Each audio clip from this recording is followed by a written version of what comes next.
Just that vision of like, oh, I crashed going 85 and I should have probably died. How many accidents do you guys see in Southern California when it comes to motorcycles? Is there like a high rate? There's a lot. Yeah.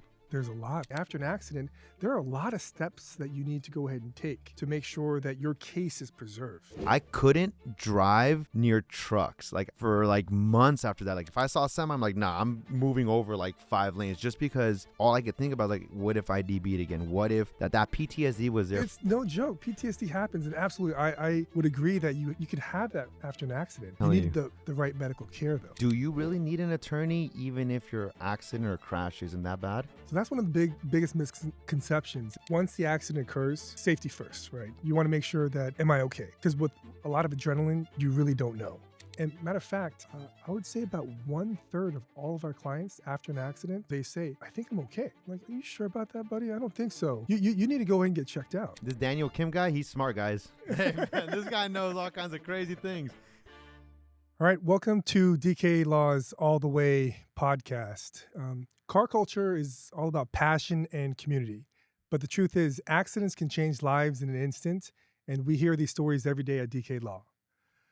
At our last Cars and Coffee, people even told us they didn't even know that they had a right to an attorney after a serious accident. That's why we show up to stand with the car community and fight for those who need help. Today, I'm joined by 3 amazing guests from the car community. We have Ruben, Paul, and Miguel. If we can introduce ourselves, I'd appreciate it. Yeah, I'll go first. My name's Ruben, also known as Be Distinct on social media, and I essentially modify my own cars and post it online. Yo, what's up, guys? My name is Paulie, Paulie on all social media. And yeah, basically, I do the same as Ruben. I modify cars, work on them, work with a lot of big companies and make funny skits. I even throw in some everyday lifestyle videos in there as well. I'm Miguel, also known as Miguel DSM, and I also am a huge car connoisseur. I've been modifying cars for the past decade or so, and it's just something that I don't ever see myself stopping. Let's start with something fun. So how did each of you first get into cars? Everyone's got that one moment. So, yeah. So this is how I got into this expensive habit of modifying cars. So I've always loved cars. I played Midnight Club, all those fun video games. But the moment I got into cars, actually modifying, I've always wanted to be some type of star. So I was recording everything on YouTube. I was cooking, I was singing, I was doing everything. I uploaded one video of buying my first car, my G35, and that's the only video that got views. And I was like, let me pursue this, not knowing it was going to be the most expensive choice of my life, but here we are. That's how I got into cars. That's not bad. That's not bad. Yeah, I mean, Thanks. I was born in 90s. So I feel like during growing up, was the pinnacle of the car world. So we got all the Fast and Furious movies. We got Need for Speed. We got Midnight. So honestly, I just grew up playing a lot of Need for Speed, always modifying cars. My dad was into cars. He worked on them. So when I finally was able to get my first car, I got a 240, and I was like, man, I can't explain it. There's just visions in my head. I kind of explain it as an artist. I see a car and I'm like, oh, dude, it would look so good if you do this, this, or that. And then, so that's basically, I wanted to bring the ideas in my head to life. And yeah, that's how I started. And I remember TikTok is what blew me up. Before TikTok is what it is now, I started posting pre-COVID, and everyone's like, oh, dude, why are you posting on TikTok, man? But everyone was dancing, and I was like, okay, I can't dance. I can't dance for the life of me. But I posted one car video, and it blew up. Literally 45 million views.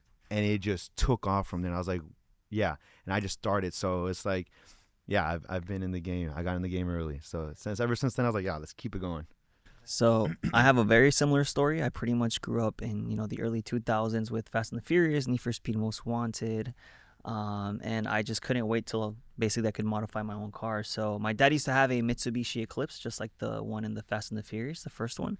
And he ended up selling it, and, I wanted it as my first project car. So graduating high school, I had my first little job, got the car for super cheap, and then I started modifying it, and then I started making YouTube videos when we decided to swap a motor from that car from an Evo, and that's kind of what got me going when it comes to social media. So it's been a fun journey.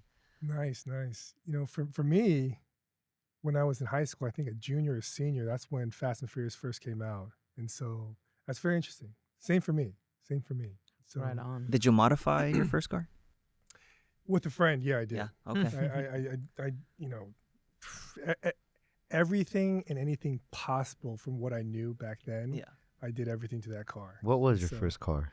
It was a 2001 or 2002 Nissan Maxima SE. And Nice. so I remember I had, I think I first purchased that car used, right? Mm. But it had some Momo wheels on it. It was dropped. Momo. And then I put a Greta Evo Cadillac converter, some new coils, and a lot of other things with, like, you know, Daniel Kim Ster- knows. stereo Daniel Kim systems. knows. And, man, but that was back then. I mean, with Fast and Furious, that was everyone did that. Yeah, They had you're the mod a button. hot rod. in Right. high And so school. yeah. And of course, cars are more than just about machines, right? It's memories, track days, meetups, road trips. What's a favorite car memory that you'll never forget? Go I have first. so many. I know dude. there's so many, but if there's one that's just engraved in my heart right now is I'm gonna sound super basic, but growing up poor, the car that I always looked up to is a Lamborghini. And I'll never forget the first day I walked into the dealership and saw it for the very first time. It was so just seeing it in person. It's a lot smaller in person, and it was just insane. Which is why I'm actually currently doing a challenge of trying to buy my first Lamborghini by next year. I think we could do it, and I'm excited for it. Nice, So nice. that memory is engraved right now. I think that's so many, but I'm gonna say like one that really sticks to me is like going to Japan for the first time with Liberty Walk. So they flew us out there, and getting behind an R34 GTR. Like I looked up for months like where I could rent one out. Rented it out for 24 hours, and let me tell you guys, you're not allowed to, but we went ham. I went crazy in that car. I was driving everywhere, and it was speaking to me in Japanese, and I felt like, man, this is Tokyo Drift, man. This is it. And it was so cool. That was the coolest like 24 hours of my life. For me, the happiest like moment I had in regards to cars was when we finally finished my first project car. When we swapped the motor, I went to go get it tuned, and it was just after all that was done, it was like 1 a.m. We finished late, and it was just like that drive home. That car felt so fast, and it felt like a huge accomplishment because it felt like everything came together, and it was just me in the road and just feeling boost, and Yeah, it that's was cool. it was that the was a best. cool moment. The first time I boosted my car That's and sick. felt that Your power G35? difference. Yeah, Okay. that was cool. I can kind of relate to Yeah. that. That was pretty sick. So it was kind of my favorite car memory, at least one that I can remember. So this souped up Nissan Maxima that I had, that was the love of my life, right? Dang. As a 17-year-old that I purchased it, and then I got married later on, and I actually got called back into the military overseas. So when I was overseas, my wife, she was driving this vehicle, and so my name used to be Danny, and I changed it to Daniel, and so everyone knew my car, and they're like, "Oh, that's Danny's car." And it's funny because whenever she would go to like get an oil change or whatnot, you got this this Nissan Maxima that's literally It's like this much slam off, stands the down. floor, All pimped out. and then these older guys would look at her and be like, "That ain't your vehicle, is it?" And she was like, "No, it's not." I know So, Daniel was yeah. saying like he had like a big subwoofer in the back of his car, so your wife would probably pull up like boom, That's right. That's right. loud exhaust, slam, just scraping on everything, Yeah, and then it's- they expect a dude to come out. Your wife's like, "Hey guys." What happened to that car? You sold it? yeah, I sold it. Okay. I It's the didn't- memories, right? yeah, You it have was those memories with you forever. First car, best memories, right? Yeah. So Okay. we all enjoy driving and the community that comes with it, right? But on the flip side, have you ever had an accident or even a close call? And what was that experience like? So, thank God I haven't been into many acts. I think I had a couple actually, but in my personal vehicles, I don't know if that's a good thing to say. I've only had one incident, It wasn't crazy bad. It was it was at a college campus, came to a stop sign. Other guy didn't do a full stop. I was already at the full intersection, came into contact with me, but this was something small, I would say, compared to others, like 5-10 miles per hour. So it wasn't nothing crazy. My front bumper broke and stuff like that. So I just went through a traditional route, like car insurance. I'm not sure if that's an incident where, I would call personal injury. Maybe I learned something new today. Maybe that's a good scenario. But yeah, I haven't gotten into anything too crazy so far. I got a juicy one. So I don't know if the camera can pick this up. I'm gonna let you zoom in on that. So I'm gonna show you guys. So this is the full carbon Z that I have now, but this was years ago. I went to school in Arizona, so I was moving all my stuff from California to Arizona because that's where I was gonna, live. And I used to like that at that time. I was static, which means I'm not on airbags. I'm just super low, and to be able to fit my super wide wheels, I had to run stretch tires, which basically means you're running a smaller tire on a bigger wheel, so it gives it a gap so you can clear your fenders. And I was driving in Arizona. It's like the wild, wild west. Like the laws out there, you can drive 75, 80. They don't care. It's no helmets in the motorcycle. I'm telling you, like, so I was driving, right? And it was like 86. I was driving like 86 miles an hour. We were like an hour away from our destination. My wheel DB'd, and that means the tire pressure was low, and it just basically popped off the tire. So going 83 miles an hour, I DB'd. I have my harness on. I'm all good. And I look over, and my passenger doesn't have his harness on. I didn't even realize this. So we lose like control of the car. Like it's like spinning because there's no tire. I hit an 18-wheeler next to me, and in the like in that photo I showed you, you can see where like the roof got indented because I was high enough where I went under the trailer and it stopped me from like going all the way under. So yeah, I panicked. Yeah, literally I panicked. I yanked the e-brake, and when I did that, it shot me the other way. So we did like a 360 and we flew off the road. There's like dirt, debris, we're hitting all kinds of stuff, and I just remember like stopping. I was like, dude. And I look over, and my passenger's like pale face, looks like a ghost. And I thought we were going to flip because it was like an old embankment. I thought we were going to flip. I thought we were going to die, but luckily we didn't. But I just remember this F-150 comes barreling in. This older white dude opens the door. Bro, are you guys okay? I thought I was in the Fast and Furious. That shit looked crazy. And I was like, dog, I thought I was about to flip like Letty, you know? I thought I was going to flip like Letty, but it was so scary. But I remember the insurance gave me no money. Like they gave me like $5,000 for my car. And I wish at the time, I was still a little kid, I knew about like personal attorneys and all the stuff I know now, because for sure that was a good one, you know. That was a good case. I had to pay out of pocket to get my car. Like that car now is like Is it the same one? Yes, it fully restored and everything, but it had frame damage.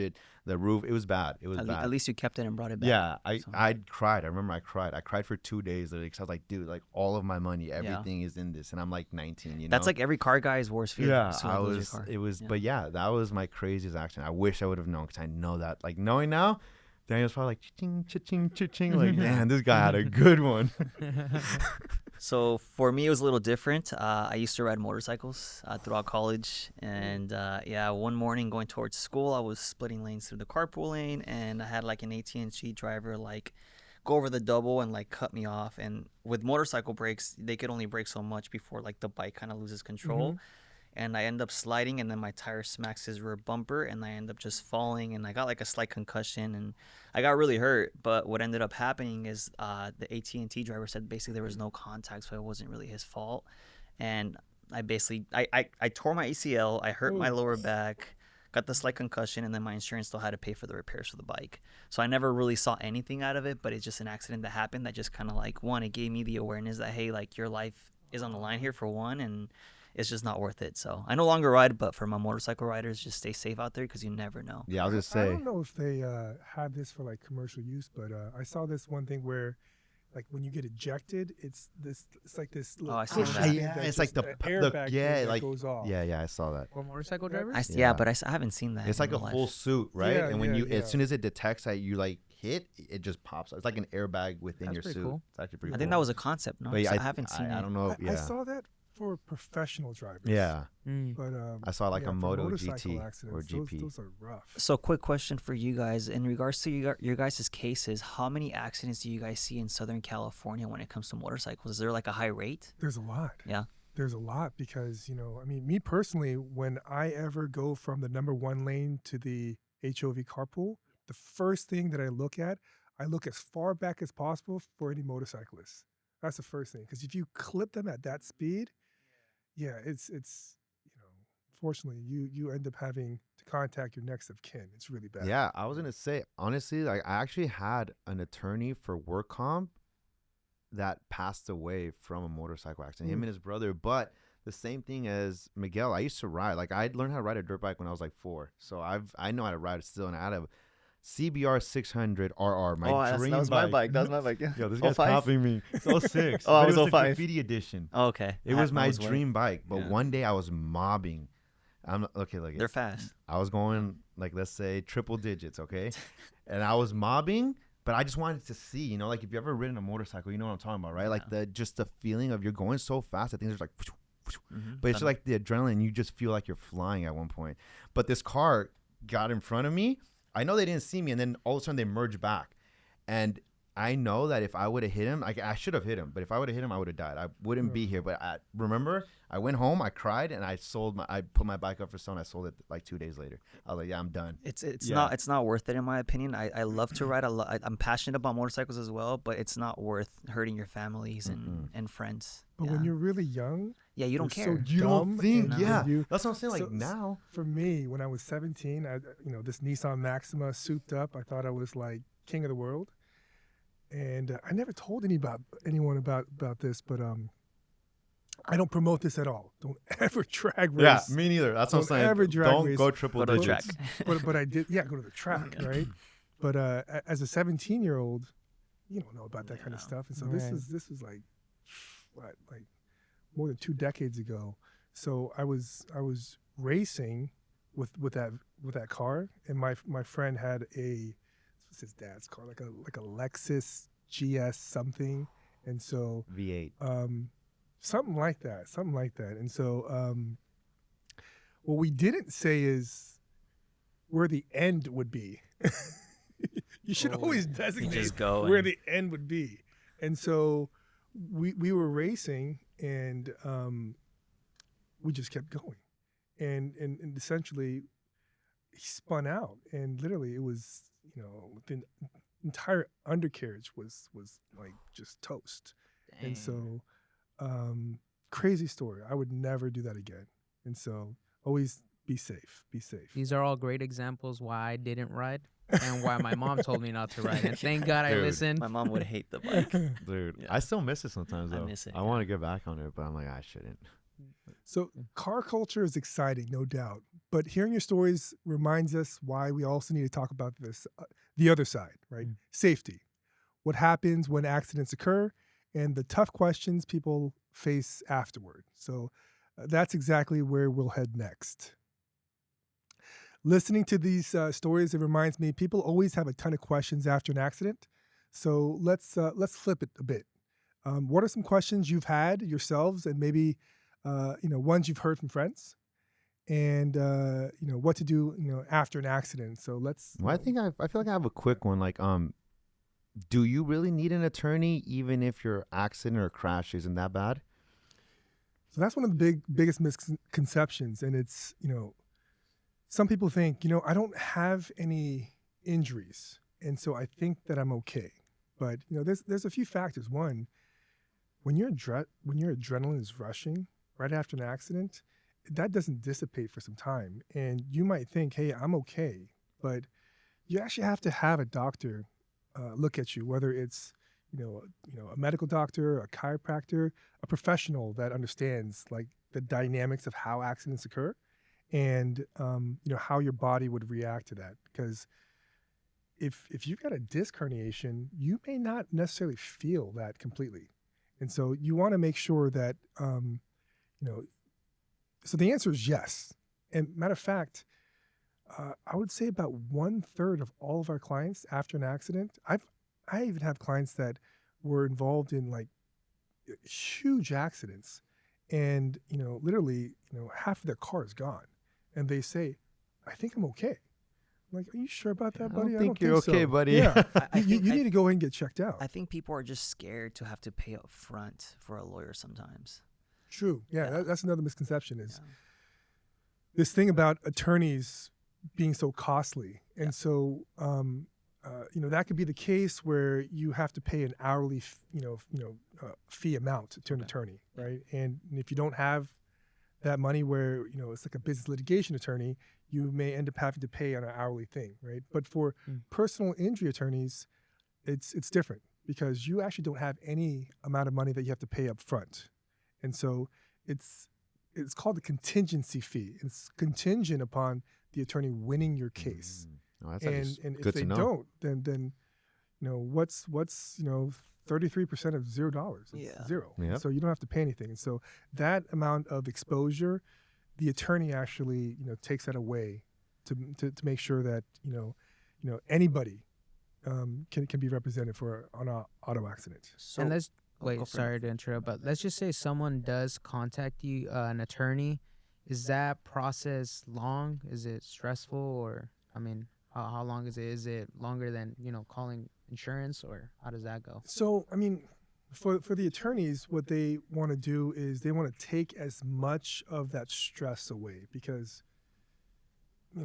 most individuals, they don't understand what a claims process looks like. They don't understand, the formalities of potential litigation. And so our job is to take all of that away, the paperwork, the, talking to the insurance carriers and all that. And so that our clients can simply focus on their medical care. Okay. You got a lot of stuff going on in your life. Yeah, right? yeah, You got a yeah, lot yeah. of stuff.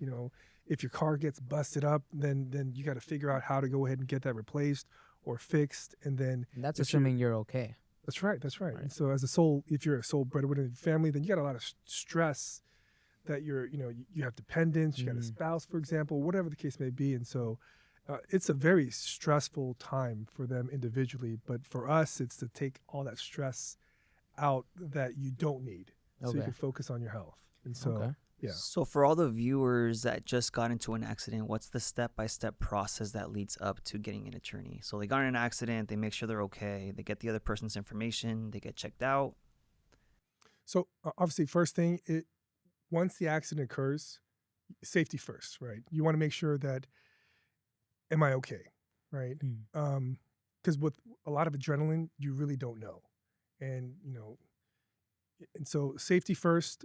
You want to, if your vehicle is, after an accident, if it's at a place where you could still get into another accident, you want to make sure that you get to a safe area, right? Safety first. And so, and definitely right away, I would call 911 for a host of reasons. But one is to make sure that they get to the scene and they can properly question the people involved. Be very surprised how people change stories within a matter of minutes after a phone call. Yeah. And so That's true. you want to make sure to take, obviously medical attention, right? But you want to go ahead and preserve as much evidence as possible. So gather evidence, right? That's one thing that's very important. You want to take photos, videos. You want to obviously get, witness contact information.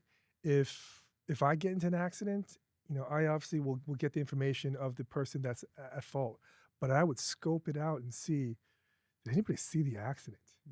If they did, then their information and what they provide to the insurance is almost, that would be potentially the factor where the insurance would say, you know what? Yeah, that independent witness, they said that they saw the accident and this is what occurred. And so getting that witness information is very important. And so the other thing is, don't speak to the insured if you don't need to. But more importantly, it's the insurer, right? The insurance carriers on the other side, and even your own, because most people say, "Hey, my insurance carrier, I'm the one that ended up, hiring them. I pay my premiums, Right. and they are for me. That's actually not the case. And so I'll give you an example. So, insurance carriers, if you think about it from a business standpoint, how do they make money? They get the premiums from their insureds, right?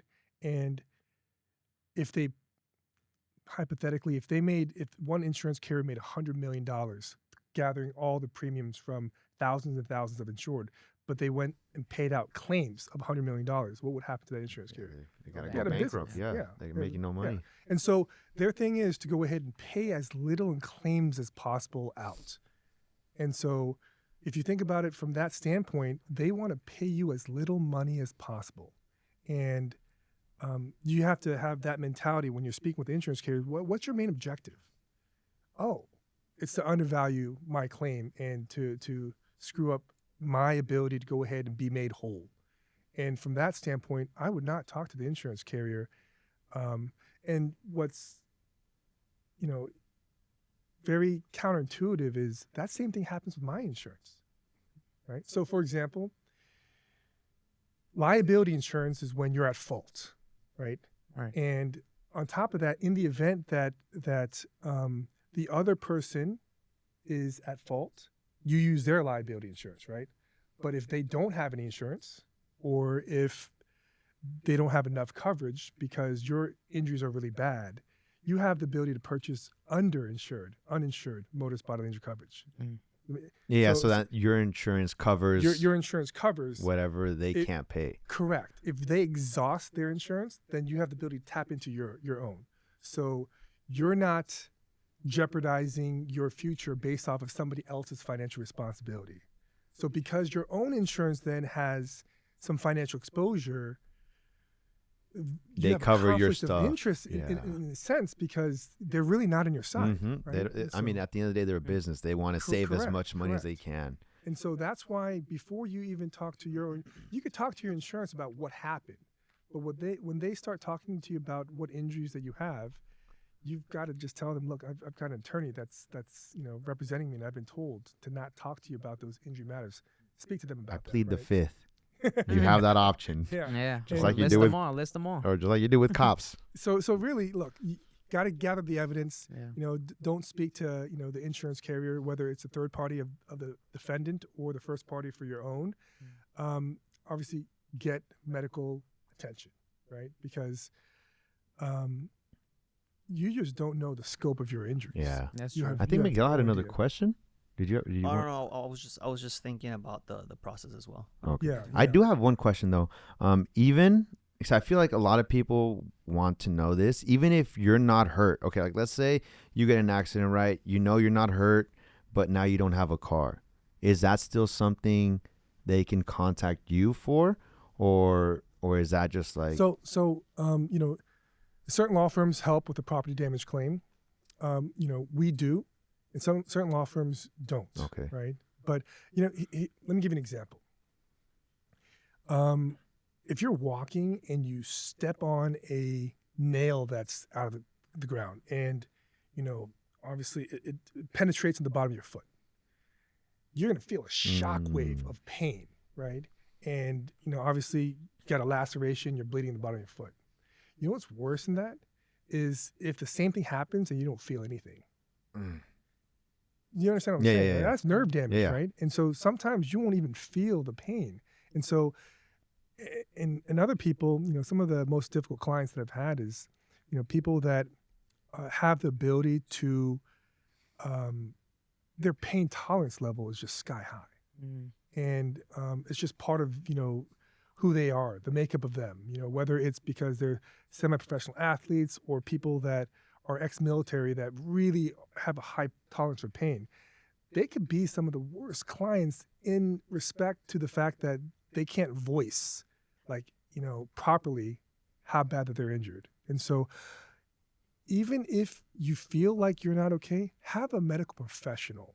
I'll tell you that. diagnose. Yeah, I was in a piggyback. 'Cause I feel like with my accident, I played sport, like I played football, so that's like heavy contact, So I feel like when that accident happened years ago, my pain tolerance is so high that I wasn't like really like, oh, I'm hurt. But I feel like I did get like lasting stuff from that. But number two, I feel like I don't know if this is something that would happen. I had PTSD. Like I couldn't drive near trucks. Like for like months after that. Like if I saw a semi, I'm like, nah, I'm moving over like 5 lanes just because all I could think about like, what if I DB'd again? What if anything, you know? And like just that vision of like, oh, I crashed going 85 and I should have probably died.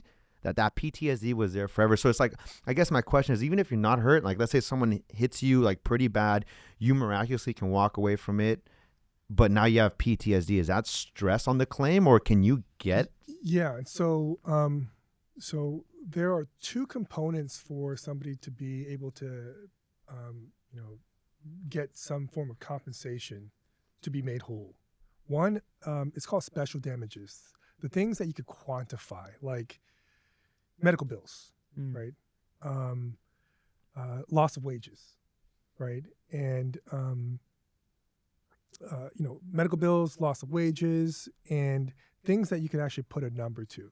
But when you're talking about like inconvenience, fear, things that, would debilitate you, like PTSD, for example. And some of those things you could actually now with technology and just with medicine these days, you could quantify some of them more concretely, but still there are things that you can't put a number to, right?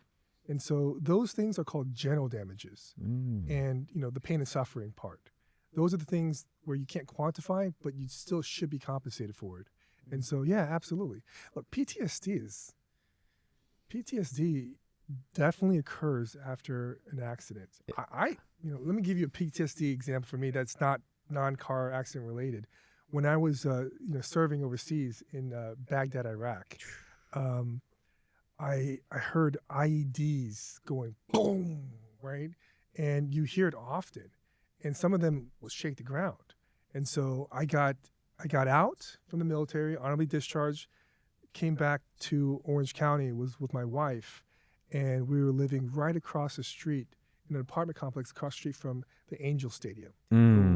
Fireworks. Fireworks. Every single day that they would win, it would go boom, and then I would do one of these. And so my wife was like, she would be like, oh my God, my husband, he's got PTSD. He's got to get fixed. And so it's no joke. PTSD happens, and absolutely, I would agree that you could have that after an accident. And so you needed the right medical care, though. Yeah, it was bad. I literally had nightmares, but it was just a truck. Like I'd be driving, I'm like, nah, there's a truck. Like I'm out. I'm gonna 5 lanes over. Like I don't even care. Like it was just like I'm getting clammy right now just thinking about it. Like it would like even sometimes now, I'm like, yeah, I'm driving pretty fast and I have some big wheels in the back.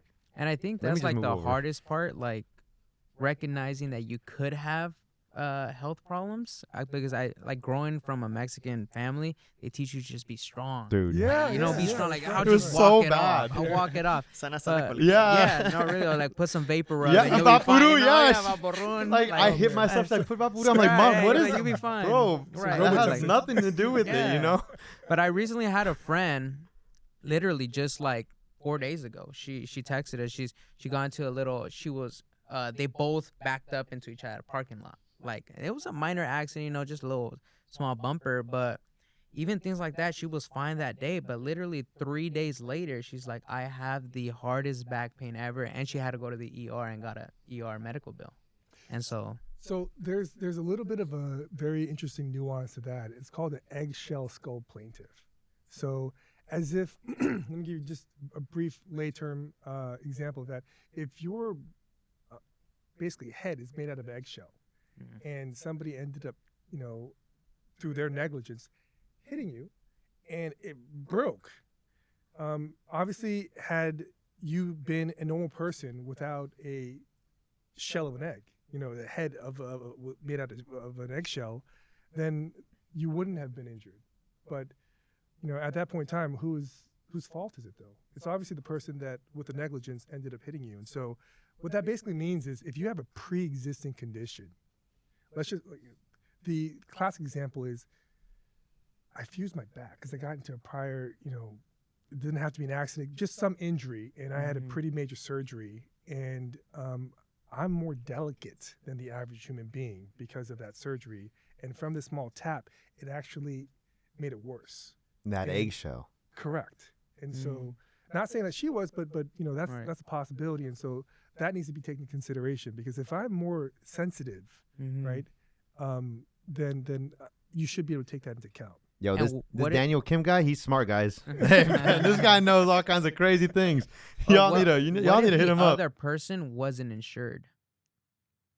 So, you know, practically speaking, I mean, you know, so I always tell my clients, especially because, you know, I have a lot of repeat clients, people Mhm. that have, and I don't want people to get into accidents, but I know Right. the nature of how crazy these drivers are in California, especially.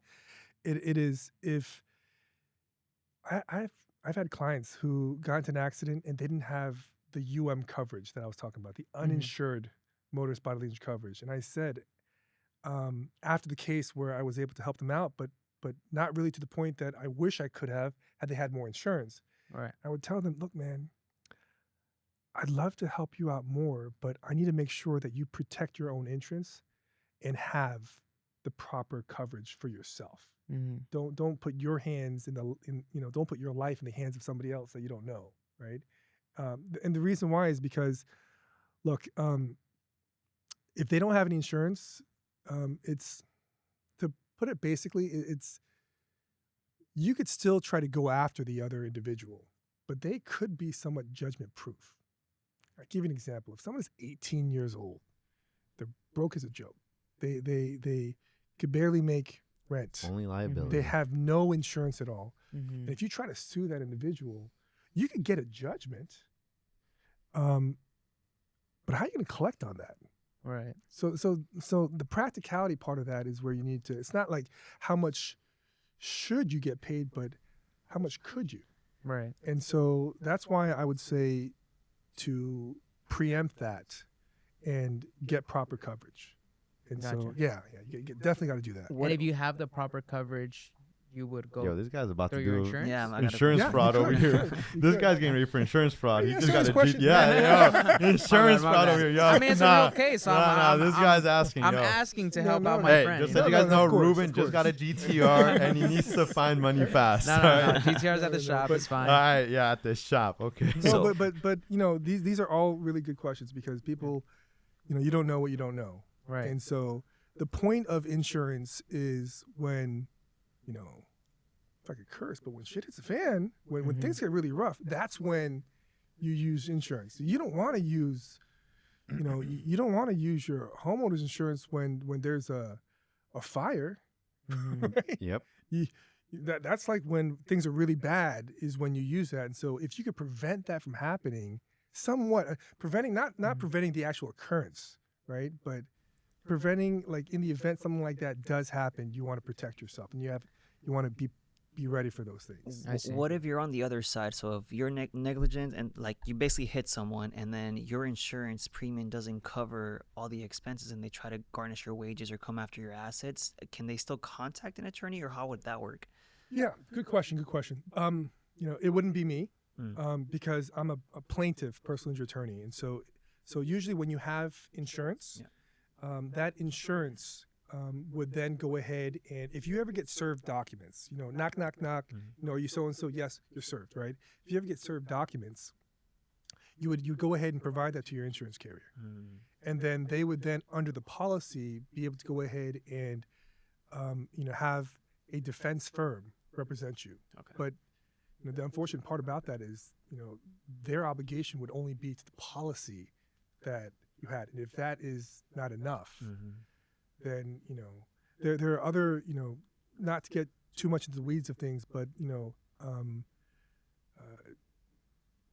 essentially, you know, we go into the California Homestead Exemption Act and all that, but the point I'm trying to go ahead and make is, you know, there are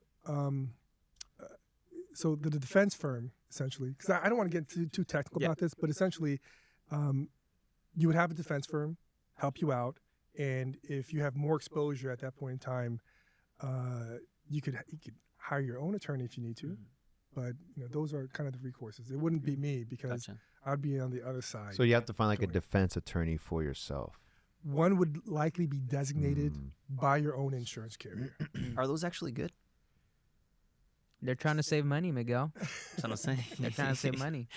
You know, I mean, some are good, some are not. And so, you know, if they're not good, what ends up happening is they end up having a lot more exposure. And so the exposure to the actual principle of the insurance carrier.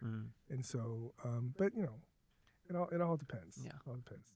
In my opinion, outside of you making sure that you're safe, you call 911, you preserve all the evidence, and you get the treatment that you need, you got to call a personal injury attorney. And let me tell you one of the reasons why. Just as one of many examples, okay? Because,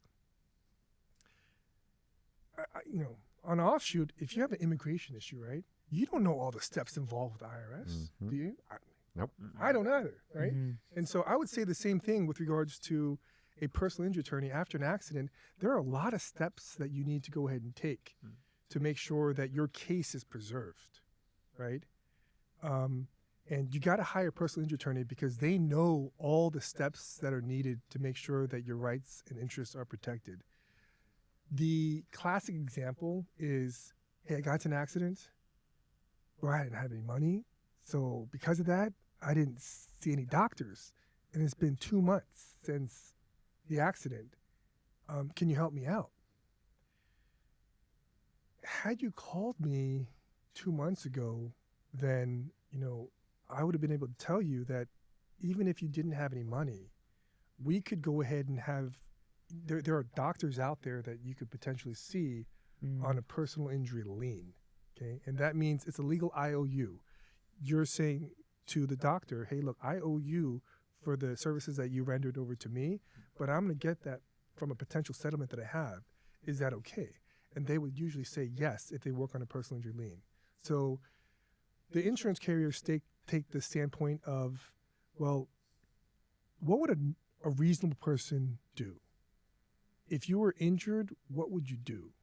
Go see medical. You go see a doctor, right? You'd see a doctor no matter what, right? You see a doctor. And so, but I do understand that if you don't know about that, you're not going to treat because you're like, I don't have expenses. I don't have the money to go and pay it out. And so that's why it's so important to go ahead and see an attorney right after the accident. It doesn't have to be right immediately after, but once things are okay, then see Wait, it. I had a little, just something popped in my head. Wait, so what if, this is non-car related, like what if it's not a car accident? What if you're just like walking at work, you just get hurt from like a computer or something? Can like they concrete, contact you uneven as well? concrete? Like, are you only cars or can you like, are you? What are you doing with computers to hurt you, man? I don't know, man. Look at, I yo, know, the for digital, real. the Is there digital world's something you wanna crazy. tell us? Sometimes, hey man, you know, it's a crazy world out there. So if you're at work and you, I don't know, what you're gonna pull a hammy with a Yeah, I don't know. I was gonna say like, what if like I'm Or just let's like, just say you're walking in yeah, front of I'm a a store klutz. and it has uneven concrete and you trip on it. Sure. Yeah, So classic example. premise liability cases, basically, there's a lot of nuances with regards to notice and the dangerous condition, but yes, our firm also takes premise liability cases. bro, let's go to Target and follow the same, man. Hey, we Can all about to- someone we're all about to theoretically have do that? GTRs. You do Let's not wanna go go. ahead and do Yo, that. clip that. Okay, Yo, there you clip that. We're all about to have GTRs. Let's go. You're gonna get that Lambo faster than you thought, buddy. Let's go. Insurance fraud is a criminal offense. Okay, there you go. Shit, never mind. Hey, yo, You shouldn't chat. have said that. Yo, before. chat. I didn't say that, chat. All right. Remember that guy Paul? Yeah. Yeah. When is he getting out of jail? Yeah. Hey, yo, chat. Chill, chat, chill, bro. Maybe I should go visit him. Hey, I am. All right, look it. They're turning on me, guys. They're turning on me. So yeah, we are super excited for our October Cars and Coffee. It's going to be in another great community event. Amazing car shows, car cases, coffees, giveaways, and our DK Law booth, where we'll be hosting live Q&As with attorneys. And so super excited about that. Yeah, I was gonna say like the one we had in August was really fun. And if you guys didn't go, yo, DK Law actually, it was kind of crazy. They gave away a Nintendo Switch 2. Oh, yeah. You guys gave away over $1,000. So listen, it's not all about like just money and all that, because obviously you come here, meet Daniel and the rest of the staff, and it's fun. But like they're really giving back to the car community. Like who can't use $1,000 or Nintendo That's true. Switch? Like I don't want to say it was rigged, but I knew the kid that won the Nintendo Switch too, and he's like, he was so happy afterwards. Like afterwards, he's like, dude, can't believe I won, man. I can't believe like I was like, hey man, like don't thank me. Like it's Daniel. You know, I don't got the money to give away There's Nintendo no other Switches. law firm that's doing anything for nothing cars. like that. Yeah. So, You know, just what I love about Cars and Coffee is that you're from all four corners of the world. What I mean by that is it's not a specific demographic. It's anybody. Everybody, And your joy for cars and just meeting people. You meet all sorts of people. I love that. That's I was forced to do that in the military because you don't have a choice. You just you work with people from all four corners of the world. But with Cars and Coffee, I was just reminded, man, when you just have that fellowship with really cool people, you do that. And I had no idea how hard it was to drive. Oh yeah, The Sims. The Sim, yeah. Yeah. I would have died if that was On in a real racetrack. life. And I was like, man, I'm never gonna do that because I wanted to go to what is it, F1? Yeah. After I watched that movie F1, Yeah, Everyone yeah, wants to be same. an I was F1 like, up, oh huh? man, Did you watch it on 4DX? No. No. Okay, this no, guy's rich, bro. no, Look, no, this no. GTR, Shut 4DX, up, man. bro. That's the full experience. Yo, this guy's Yeah. crazy, man.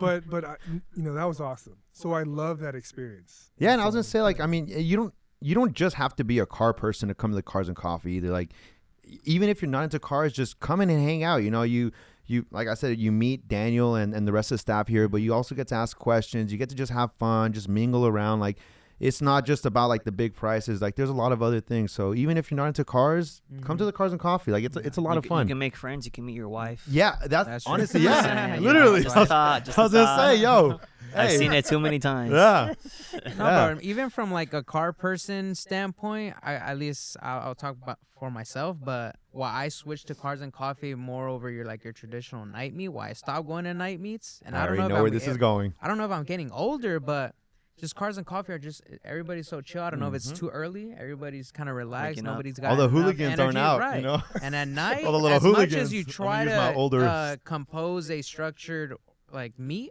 it will always get out of hand. And I just Yeah. got sick of it, and that's why I just started going to Cars and Honestly, Coffee I in the just got morning. sick of the tickets, man. Like those night meets. Yeah, the cops. Yeah, Are, everyone starts revving, and like I like it. I'm a content creator. Like, oh, let Right. me go get some Yeah, I'm content. not gonna you know? say it's not This cool. is cool. but- This is great. But the cops afterwards, and you Yeah. just get tickets. But at Cars and Coffee, it's really chill. Like older people, family friendly. It's just really cool. And yeah, like I mean, I see it all the time. Like, oh, how do you guys make friends in the car community? Like, how do you start meeting That's people? the best Cars way. and Coffee is literally the way. Yeah. So this is the way you come down. You meet Mm-hmm. Ruben, meet Miguel, meet me, and just, hey, bro, like, hey.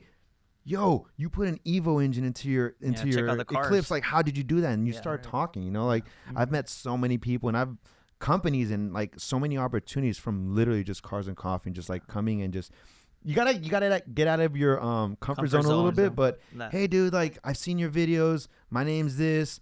How did you do? And you just start from there. And I've have some really amazing friendships, like from just cars and like car meets and Cars and Coffee. So. That's awesome. It's better going in person versus social media. Mm-hmm. Yeah. In my opinion, just meet Yeah, more people. yeah, no, for sure. And I was gonna say the other thing, I feel like a lot of people get like a little nervous, like, oh, they're influencers, like they're not cool. But I feel like Ruben and Miguel and I, for myself, like we're not those kind of I influencers, paid him to say that. Nah, look at this. Sponsored. I wish, man. I'm about to repossess his You gotta pay him GTR. behind the You scenes. know? But no, I feel like pay we're genuinely like the type of people. If you come up to us, we're gonna talk to you and we're gonna like answer your questions and we're I don't know. I see it a lot, because I went through that. There was a It's a lot of stigma. times where I was like, I would hit up some of these people, like, hey, bro, like I have these questions, and they were kind of too cool until they found out that I have like millions of followers on TikTok. They're like, oh wait, you got followers? Like, yeah, let me talk to you. But I'm not that kind of person. I don't think these guys are. So if come down, talk to us. Like I feel really cool. Daniel's really cool. Absolutely. So yeah, definitely come out. I think it's a